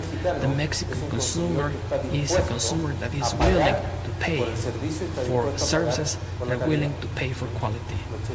Chileans are a little cheaper. We're kind of cheap. So the truth is that this opens up opportunities from a standpoint of a niche for targeted products and quality products. What does that require? A strategy from a standpoint of distribution channels. And going back to the anecdote I shared minutes ago with this brewery, obviously, we cannot sell our beer in Walmart. We don't have the capacity. What we need to do is find distribution channels getting to the niche we're looking for with the volumes that we can really supply. I'll give you an example. Chains like store chains like La Europea or Beer Box. And this is the Mexican volume can play to our benefit. There is so much market that, for example, we have a chain known as Beer Box that only distributes beer and only premium beer. So they're not buying boxes of Corona, only premium beer from all over the world. That's where you see the emergence of opportunities for small and mid-sized business owners. However, I'd like to highlight the following, because here something essential is the role played by facilitating entities, and by this I'm talking about for Mexico or for Chile, or, excuse me, and of course the chambers of commerce. As mentioned earlier, even though we have partnerships with the large companies, and we have that because we need their support and we need their fees, of course. I mean, we're an organization or an institution, a non-profit institution with no official funding, and that's the reason why we need the participation of large companies. However, the true role of the chamber has to do with the importance of generating or getting support to develop businesses in the countries we're representing, Mexico. But what type of businesses? Small and mid-sized businesses. That's the true role played by the chamber, in addition to consultancy. We do networking, establishing or making contacts, or providing support for people so they can identify distribution channels, supporting organizations, market distribution, the characteristics of a Mexican consumer, etc., etc.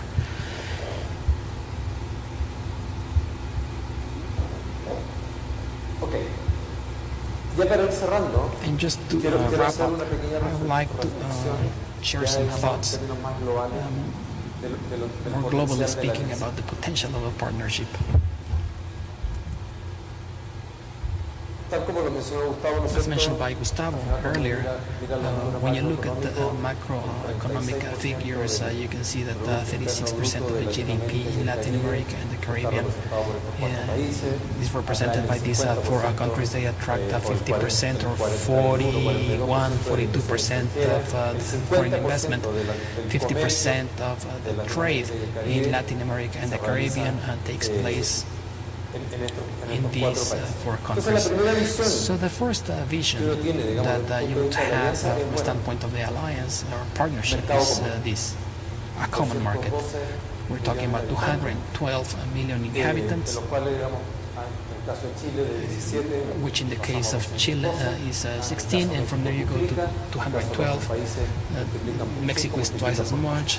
I mean, it's 5 times multiplied, 5 times more. However, when you look at the figure, when you realize that the four countries have free trade agreements between themselves, the question again is, what is different, or what will be different now that could make that common market to explode from a standpoint of initiatives and volume, if it hasn't happened before? What's different now? And that's where I would like to share my personal opinion, where I believe that the partnership must be seen under a more globalized concept. Of course, this common market provides a series of opportunities. As a matter of fact, all my presentation is based on investment and trade opportunities by Chile in Mexico. However, when you speak about globalization,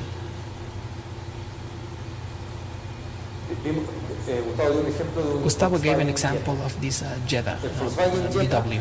The VW Jeddah, for example, technologically speaking, it has been designed in Germany. The materials, if they have copper, they must be Chilean, and they may have iron or steel from Africa or elsewhere. The design was possibly done in Italy.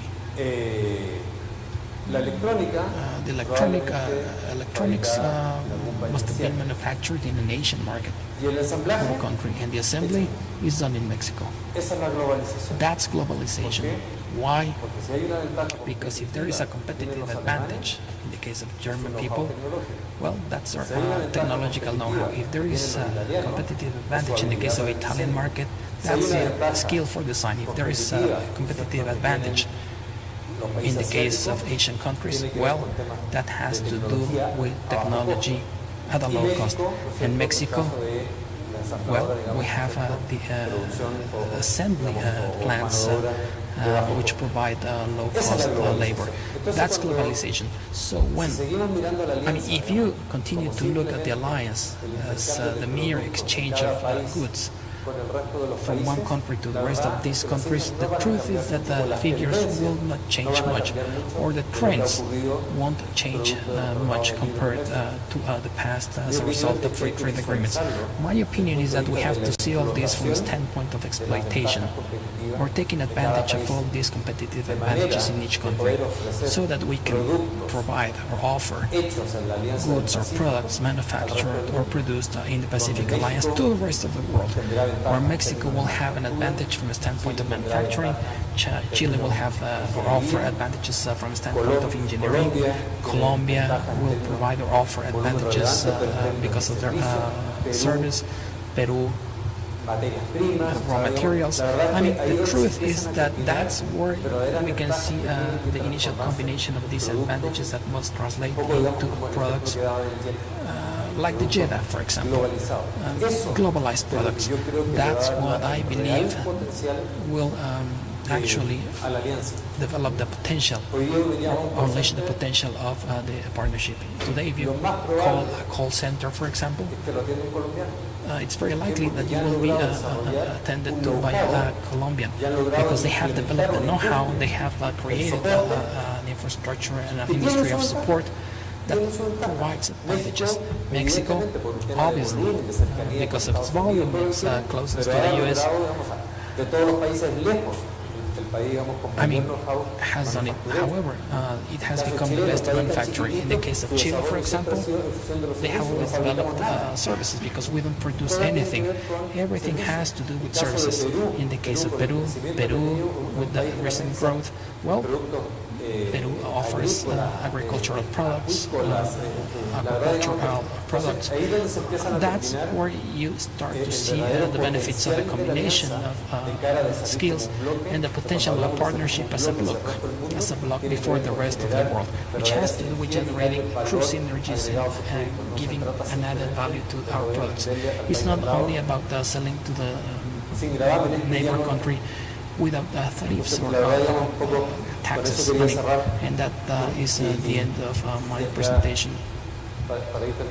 And just to wrap up, conclusions, clearly there is a potential for the development of investment and trade, but I believe that this should be based on exploiting the competitive advantages in each country and their industries to generate value as a partnership, the Pacific Partnership brand. And again, I would like to highlight the key role played by promotion institutions and chambers from the standpoint of networking, as well as getting to know the market and the sophistication of consumers, and support in the form of distribution channels, which is what finally allows businesses to manage volume or handle volume. That's the end of my presentation. Thanks a lot for your time.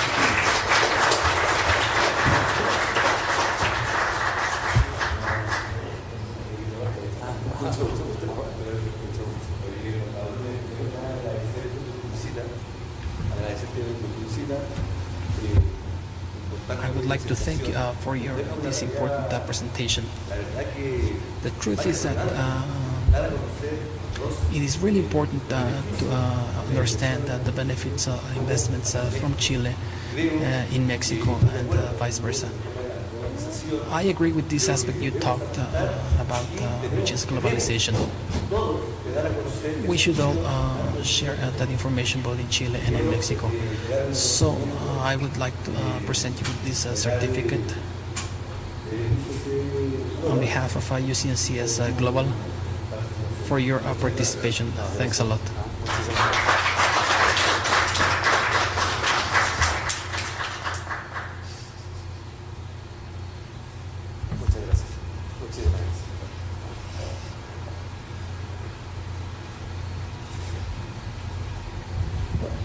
Bueno, pues entonces vamos para cerrar broche de oro esta what a better way to close this segment de la Alianza del Pacífico, que ha sido the Pacific Partnership, which has been highly illustrated.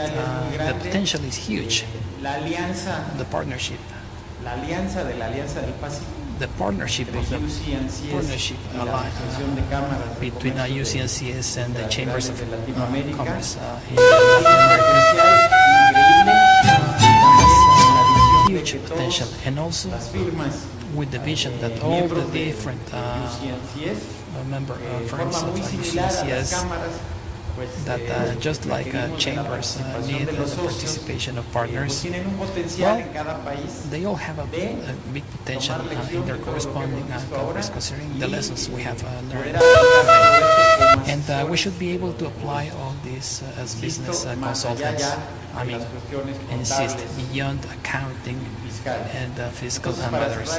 So to wrap up, we want to introduce the consul, Mr. Tejeda, Alfredo Tejeda, because we invited him to formally open this segment, to open and close this Pacific Partnership segment, and hopefully this won't be the last time we're together.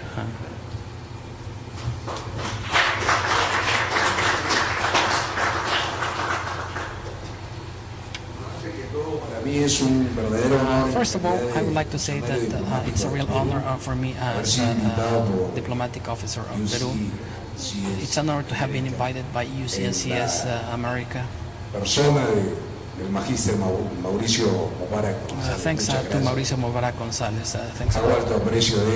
I really appreciate your invitation and this honor. And I really applaud the great presentations by Gustavo and Pablo González from Mexican Chilean Chamber of Commerce and Investment, which are very illustrative of an aspect that is so important, an aspect that gathers us here today. From a diplomatic standpoint, I would like to say the following, and this is very important. In the recent visit by President Ollanta Humala to Mexico, the result of a visit was truly important. So much so that the Minister of Foreign Affairs of Peru emphatically stated that Ollanta's visit had been the most important in recent times, which means that we feel deeply engaged in all this activity, and we're proud to have this friendship between Mexico and Peru,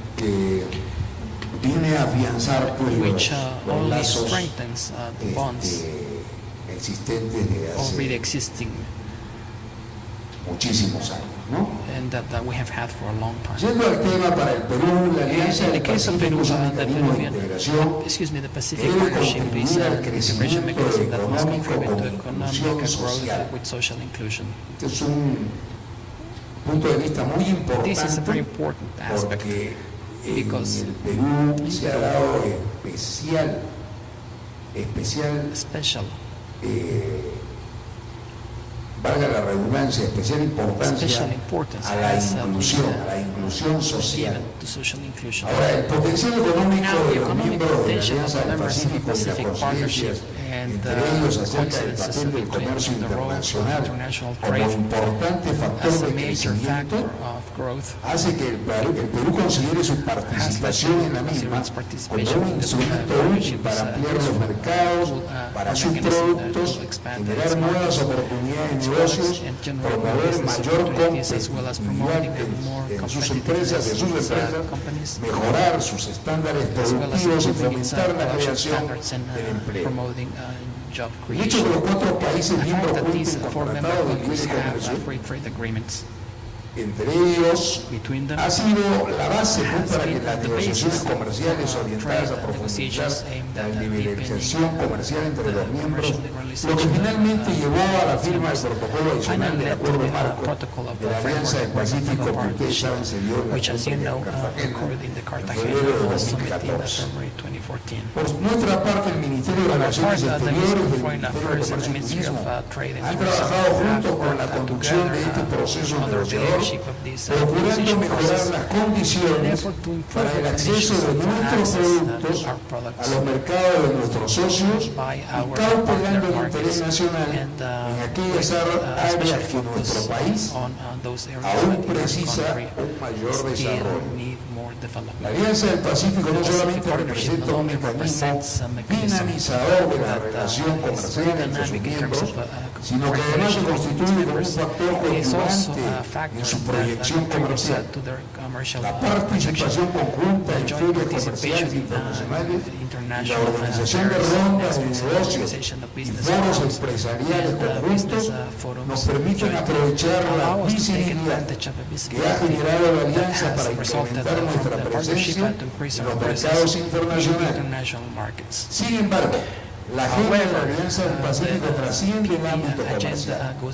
Los países de ella están comprometidos con la promulgación de regímenes democráticos y la vigencia del Estado de Derecho y han abordado otros importantes aspectos como la facilitación del tránsito migratorio y la cooperación que ya han dado resultados positivos en beneficio directo de sus ciudadanos. En esto yo he sido partícipe y soy miembro de lo que se denomina la plataforma entre México y Perú, Colombia y Chile, por supuesto.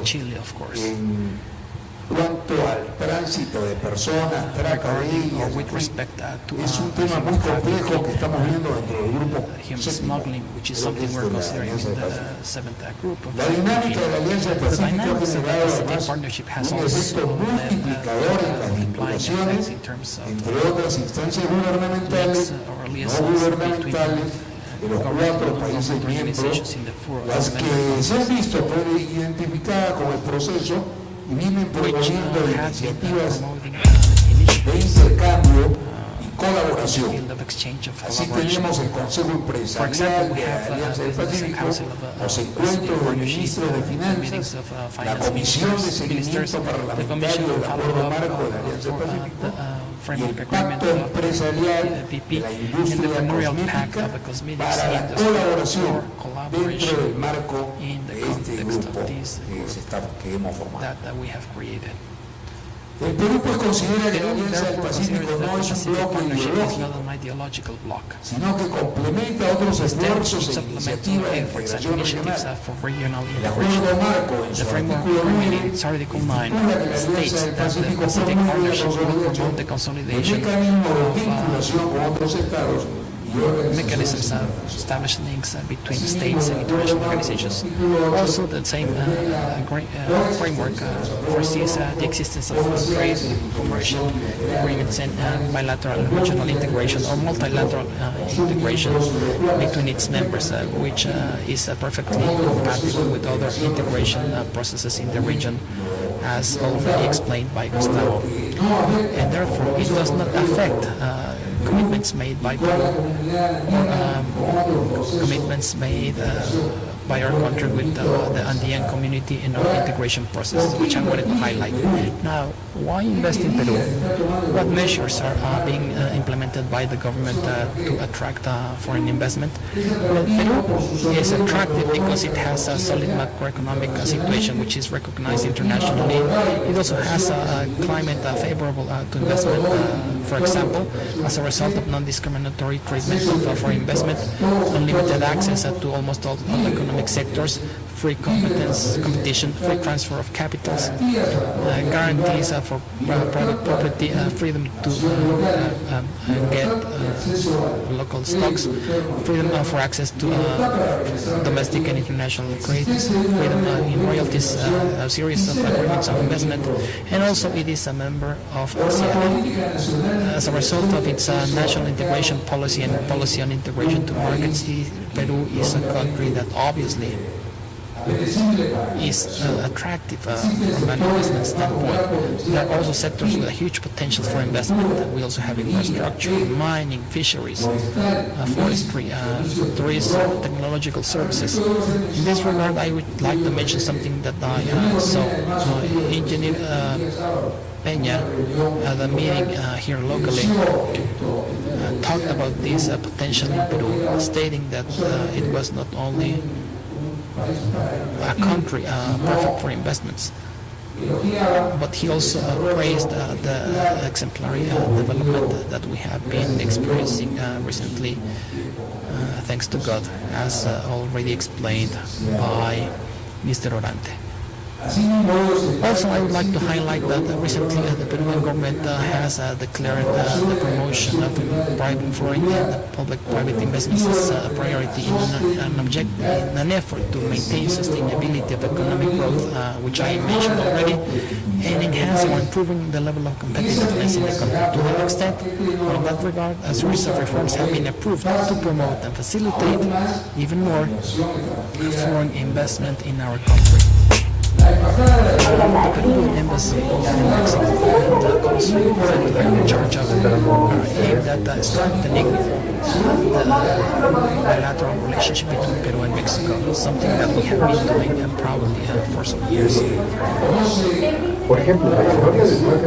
is well known how President Soyalpa, Humala, and Enrique Peña Nieto have renewed this friendship and relationship to the extent renewing strategic relationship between our countries, which again, in the case of a Pacific partnership, will support all the different initiatives in this context.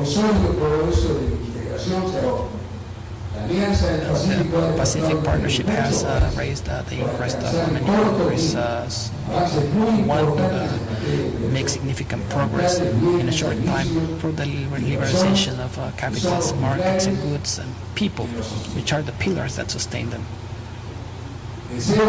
I truly hope that this important forum has achieved the success you expected,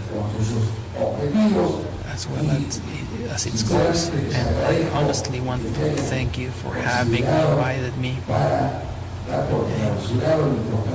to formally close this important event. Thank you.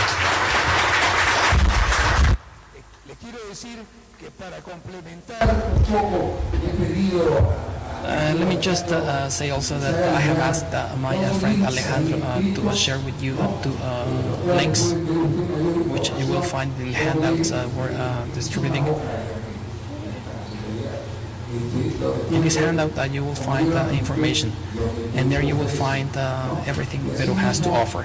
And also I would like to give Mr. Mubarak a business guide, business and investment guide in Peru that I hope you can preserve in the library of your organization. Thank you.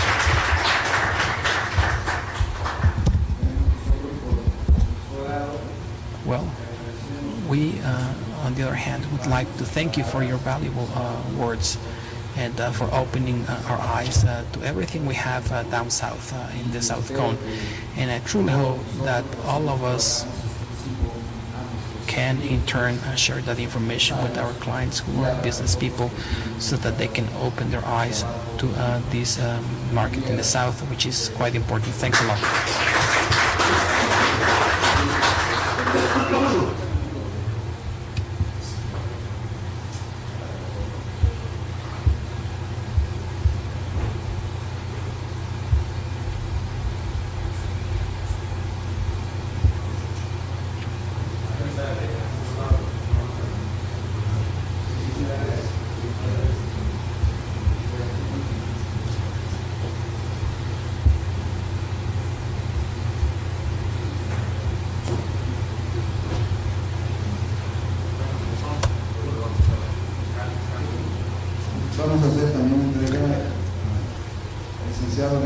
Also want to present Alejandro Ruíz with a certificate.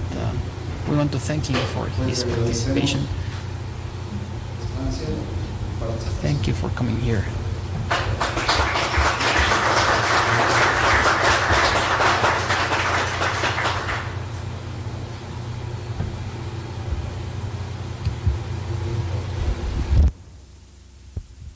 Muchísimas gracias por su atención.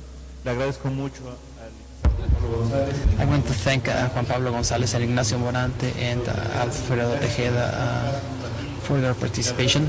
Thanks for your attention. It has been incredible. If the countries have made an effort to get together and work together. Why don't we do it individually to the benefit of America and our countries? Wish you a lot of success. Thanks, Alejandro. Really, I mean, if it wasn't for all this effort, Alejandro has done a lot to the benefit of trade in Latin America and Latin American integration. We'll work even harder so that all this information is shared in all your countries. Well, that's one first step, and we'll keep on moving in that direction. Big round of applause to our friends.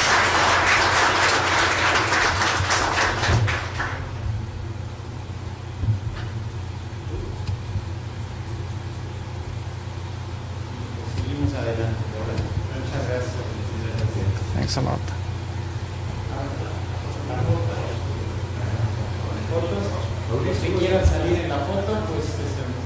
If you want to appear in the picture, this is the time.